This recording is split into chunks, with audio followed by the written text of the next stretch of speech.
নমস্কার বন্ধুরা, শুভ সকাল সবাইকে।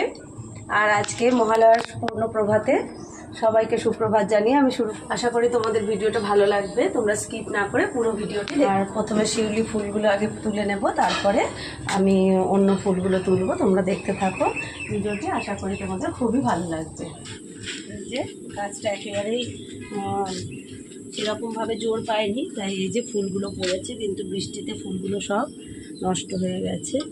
মা দুর্গার খুব প্রিয় ফুল শিউলি ফুল, তাই শিউলি ফুলগুলো এইভাবে নষ্ট হলে খারাপই লাগে। এই যে দেখো,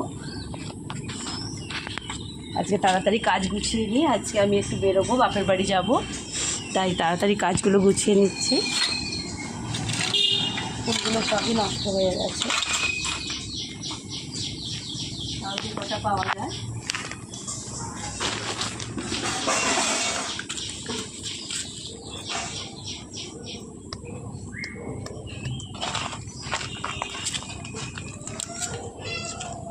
এবার ছেড়ে স্কিপ না করে পুরো ভিডিওটাই দেখো তোমরা, আশা করি তোমাদের খুব ভালো লাগবে। এই যে একটা জবা পেয়েছি, আর এই যে বাকিগুলো তুলতে থাকি, দেখতে থাকো তোমরা।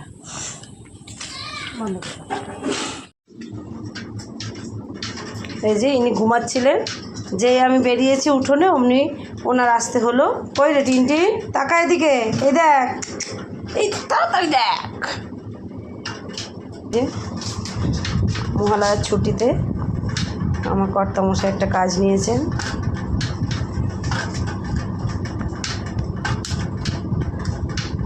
ওনার সকাল হয় অনেক ভোরে, উনি মহালয়া শুনেওছেন। একদম ভোর 4টে থেকে একদম মহালয়া শোনা শুরু করেছে, তারপরে চা খেয়ে এই যে কাজে নেমে পড়েছে। দেখি একটু টাকা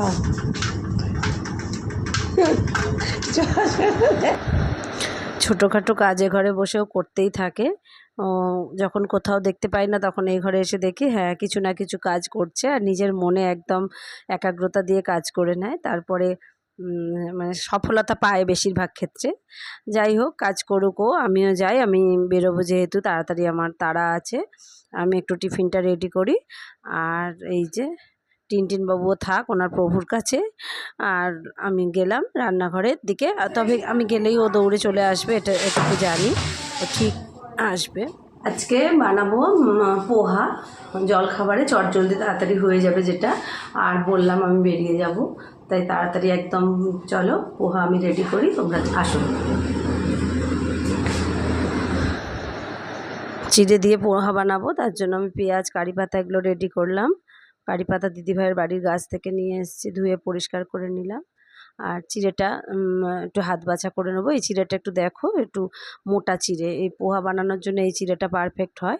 পাতলা চিড়েটা খুব তাড়াতাড়ি নরম হয়ে যায়, খুব সাবধানে করতে হয়। এটা জলে ভিজিয়ে রেখেও সুন্দর করে করা যায়, আর ভালো খেতেও ভালো লাগে, বেশ মুখে পড়ে। আর পাতলা চিড়েটা একেবারেই দলা দলা হয়ে যায়, মানে সব সময় সমানভাবে হয় না। তাই জন্য এই মোটা চিড়েটা পোলাও বা পোহা এর জন্য নিয়ে আসা হয়। 3 কাপ চিড়ে নিলাম আমি। চিড়েটা একটু হাত বাছা করে নেব, নিয়ে তারপরে জল দেব।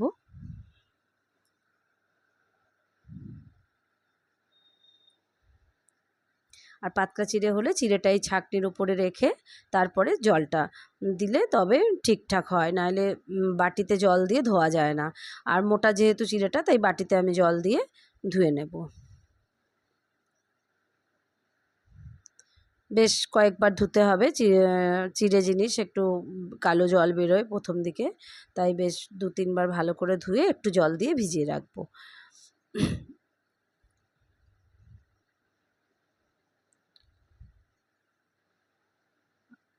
আর এমনি বাজার চলতে যে চিড়ে, সেটায় কখনোই এইভাবে ধোয়া যায় না, ওটা ছাঁকনির উপরে রেখে তবে জলের স্পিড দিয়ে ধুতে হয়।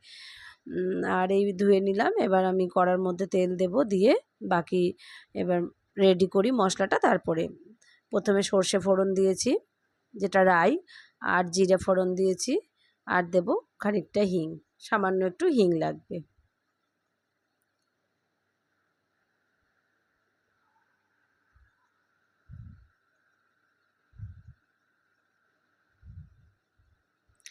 গ্যাসের ফ্লেমটা মিডিয়াম রাখবো, একদম হাই ফ্লেমে করব না, জিনিসটা বানাবো একদম মিডিয়াম ফ্লেমে। আর দেখুন ভালো লাগবে, এটা একদম টিফিনের জন্য আইডিয়াল একটা রেসিপি। তাড়াতাড়িতে খুব কম সময়ে হয়ে যায়। কারি পাতাগুলো ফোড়নে দিয়ে দিলাম। কারি পাতা আর সর্ষের ফোড়নটা মানে সুন্দরভাবে ভাজা হয়ে গেলে খুব ভালো একটা ফ্লেভার ওঠে। আর চেরা কাঁচা লঙ্কা দিয়ে দিলাম কয়েকটা।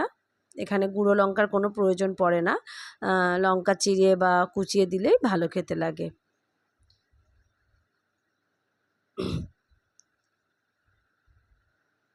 এই যে পেঁয়াজগুলো ভেজে নিলাম, বেশ খানিকটা পেঁয়াজ দিলে স্বাদটা খুব ভালো হয়।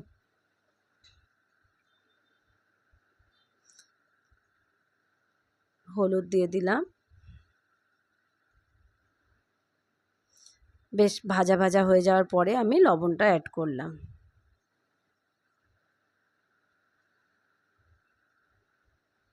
চিড়েটাও বেশ খানিকটা ভিজে গেছে, এবার কিছুটা দিয়ে বেশ অনেকটা পরিমাণ, তাই অল্প করে খানিকটা দিয়ে প্রথমে নেড়ে চেড়ে নেব।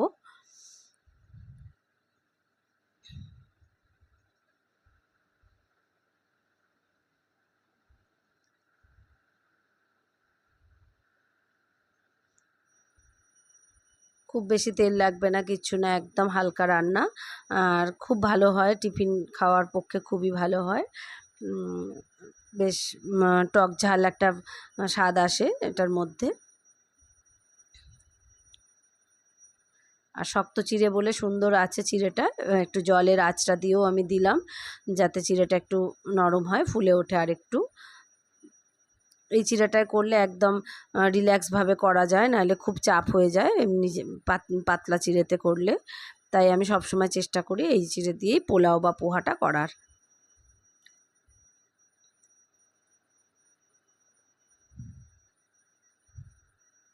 একটু করে জলের ছিটে দিয়ে চাপা দিয়ে দিচ্ছি, তাতে কি হচ্ছে জিনিসটা বেশ ফুলে উঠছে।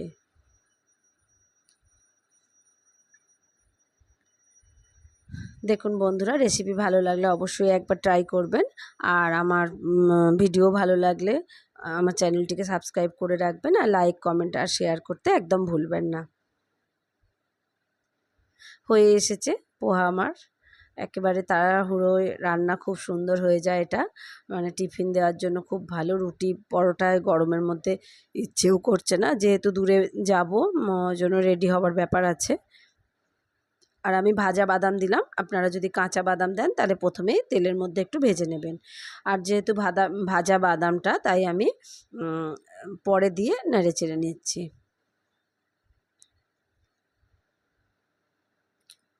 সবশেষে আমি আধখানা পাতিলেবুকে এরকমভাবে চিপে তার রসটা দিয়ে দেব।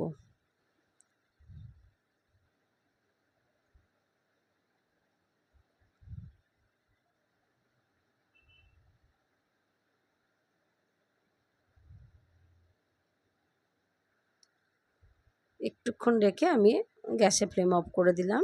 একদম রেডি আমার পোহা। দেখুন বন্ধুরা, রেসিপি ভালো লাগলে অবশ্যই একটা লাইক করে দেবেন, আর কমেন্ট করেও জানাতে ভুলবেন না যে আপনাদের রেসিপিটা কেমন লাগলো।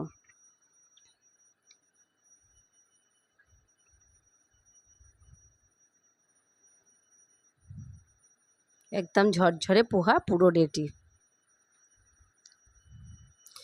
এই যে বন্ধুরা, এবার আমি সার্ভ করব।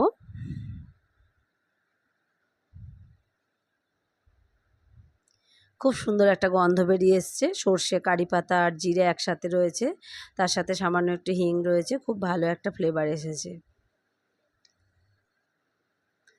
একটু ওপর দিয়ে ঝুরি ভাজা দিয়ে দিলাম, দিয়ে আমি টিফিন দিয়ে দেব। এদিকে মাও পুজো করছে, মায়ের পুজো হলে মাও টিফিন খেয়ে নেবে। আর মায়ের পুজো প্রায় শেষের দিকে হয়েই এসছে। এই যে দাদার বাড়ি এসছি, এটা আমার বাপের বাড়ি এলাকা। এখানে তাঁত ঘরে নিয়ে যাব তোমাদেরকে, চলো। এখানে একটা তাঁত ঘর আছে, সেখানে তাঁতের শাড়ি পাওয়া যায়, তাঁতে বোনা শাড়ি দেখাবো তোমাদেরকে, চলো। প্রচণ্ড রৌদ্রের মধ্যে এসছি তাঁতে। এই যে আমাদের এটা তাঁতের জায়গাটা দেখাবো, দেখো তোমরা।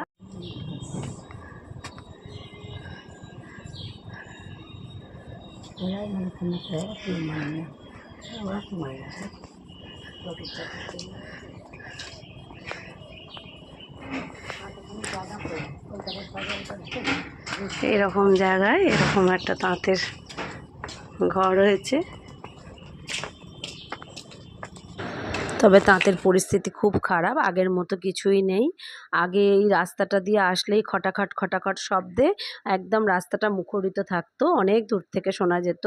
এখানে দুপাশে মিলে প্রায় 30টা মতো, 15টা এপাশে 15টা এপাশে 30টা মতো তাঁত ছিল। শুধু এখানে না, ভিতরে আর একটা ঘরে সব বন্ধ, শুধু এই ভদ্রলোক একা বুনছেন একটি মেশিনে, মানে মেশিন তো এখানে হাতে। আর একজন রয়েছে সেখানে, সে রেডি করে একটু রেস্ট নিচ্ছে, সেই মহিলা দিদিটা। আর দেখে খুব কষ্ট লাগলো আমার, যে একটা সময় কি ছিল এখানে, মানে গম গম করতো জায়গাটা, যতই বন জঙ্গলে ঘেরা থাক। এনারা মোটামুটি 50 জন শ্রমিক এখানে, তাদের কথা, তাদের কলরবে এখানে জায়গাটা মুখরিত হয়ে থাকতো। দুপুরবেলা তাদের লাঞ্চ টাইম হতো, খাবার সময় তারা গল্প করতো, কথা বলতো, খুব ভালো লাগতো জায়গাটা। আর এই যে তাঁতের সামান্য কয়েকটা শাড়ি রাখা আছে দেখলাম, আর আমি ভাবতেই পারিনি যে এত পরিবর্তন হয়ে গেছে। অবশ্য আমি আজ 19 বছর চলে এসেছি বিয়ে হয়ে। তার আগে, বিয়ের আগের কথা বলছি, আমরা খুব যেতাম তাঁতে বোনা শাড়ি আনতে। আর তখন সবাইকে দেওয়া, পুজোর সময় আমার ঠাকুমা টাকা দিত, আমরা তাঁতের শাড়ি মা পিসিমার জন্য কিনতাম। এখন এই একদম এই যে এরকম শাড়ি রয়েছে, এইগুলোর মধ্যে দুটো পছন্দ করে নিয়ে এলাম, যে গেছি যখন নিয়ে আসি। খুব বেশি দাম না তাঁতের শাড়ি। আর এগুলো সব শাড়িগুলো রয়েছে, ভালো লাগলো আমার শাশুড়ি মার জন্য আর আমার মার জন্য। মা নিজেই দিলেন, পছন্দ করলেন, বলল নিজের জন্য একটা নিল আর আমার শাশুড়ি মার জন্য একটা। তা বন্ধুরা কেমন দেখলেন তাতে বোনা শাড়ি কেমন দেখলেন জানাবেন বন্ধুরা।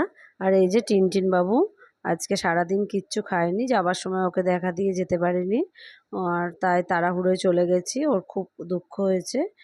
আর একদমই ও, মা বললেন খায়নি কিচ্ছু না, চুপচাপ ও এক জায়গায় ছিল, এক কোণে পড়েছিল, কারোর সাথে কথাও বলেনি, কারোর কাছে যায়ও নি, একা একাই ছিল। ও নাকি বাথরুমে পর্যন্ত আমাকে খুঁজে এসেছে, বাথরুমে ওর পায়ের ছাপ ছিল, আমি এসে দেখলাম। কেন? তা বন্ধুরা আজকের ভিডিওটি কেমন লাগলো অবশ্যই জানাবেন, আর ভালো লাগলে সবার মধ্যে একটু শেয়ার করে দেবেন। আর দেখুন, ভিডিওটা দেখলেন আপনারা, এইভাবে দেখতে থাকুন আমার ভিডিওগুলি। আর যদি ভালো লেগে থাকে অবশ্যই একটু করে লাইক দিয়ে দেবেন। আর যদি কিছু জানার থাকে বা আমার সাথে কিছু গল্প করার থাকে তাহলে একটু কমেন্ট বক্সে কমেন্ট করবেন। আর ভুল ত্রুটি হলেও সেটা কমেন্ট করে জানাবেন, আপনারা কিভাবে কি রান্নাবান্না করেন, বা আমার রেসিপিগুলো থেকে একটু যদি আলাদা কিছু হয় সেটাও একটু জানিয়ে দেবেন। অবশ্যই কমেন্ট করবেন। ভালো থাকবেন বন্ধুরা, থাকবেন, নমস্কার।